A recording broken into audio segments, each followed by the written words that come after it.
plus 3. Je vais donc diviser chacun de mes nombres. D'abord, je commence avec 100 divisé par 3, plus, on n'oublie pas le plus, hein, c'est très important, plus 20 divisé par 3,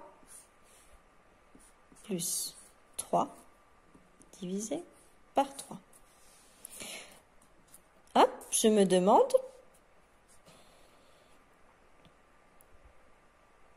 hop, désolé, plus de place sur mon téléphone, donc je reviens. Donc je disais, j'ai un souci parce que il n'y a rien en fait en nombre entier qui corresponde à 100 divisé par 3. On ne peut pas trouver 3 fois un nombre entier qui fait 100. Donc du coup là, mon découpage n'est peut-être pas le bon. Alors je vais essayer autrement. Je vais prendre directement 120 plus 3. Au lieu de prendre 100 plus 20 plus 3, je vais réunir 100 et 20 en 120 plus 3. Donc ici, hop, je vais passer sur 120 divisé par 3, pardon, plus 3 divisé par 3.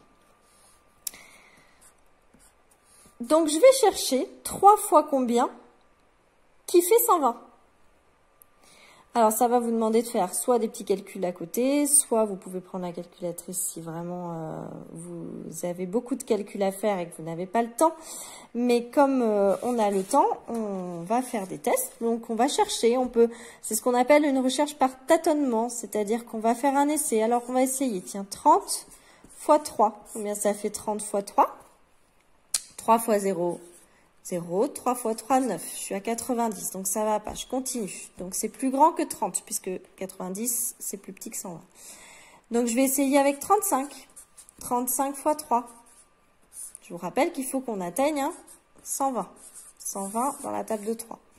Donc 5 fois 3, 15. 3 fois 3, 9, plus ma retenue, 105.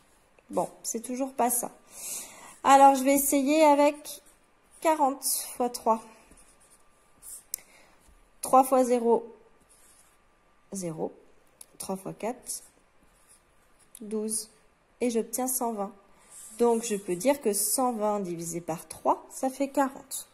Hop, donc 120 divisé par 3, ça fait 40. Plus, j'avais 3 divisé par 3. 3 divisé par 3, ça veut dire 3 fois combien qui fait 3? Eh bien, ça fait 1. Et donc, résultat, 41. Voilà, donc je peux dire que 123 divisé par 3, ça fait 41. Donc cet exemple-là, il était pour vous montrer qu'on ne peut pas forcément toujours trouver la solution en découpant centaines, dizaines, unités. Parfois, il faut réunir certains nombres, d'accord? Donc ça demande une recherche supplémentaire. Mais c'est possible, voilà.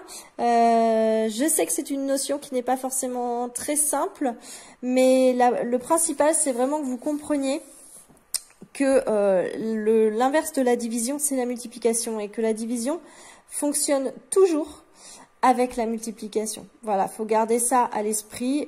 Gardez toujours, je vous donne en classe un modèle assez simple. Quand on a 12 divisé par 3, c'est égal à 4, car 4 fois 3 est égal à 12, d'accord? Faut toujours se dire qu'on peut fonctionner dans l'autre sens. Voilà, si vous retenez ça, la division en ligne devrait être un petit peu plus facile. Voilà. Je vous souhaite bon courage. N'hésitez pas à revenir vers moi si vous avez des difficultés. Et je vous dis à très bientôt. Bon courage.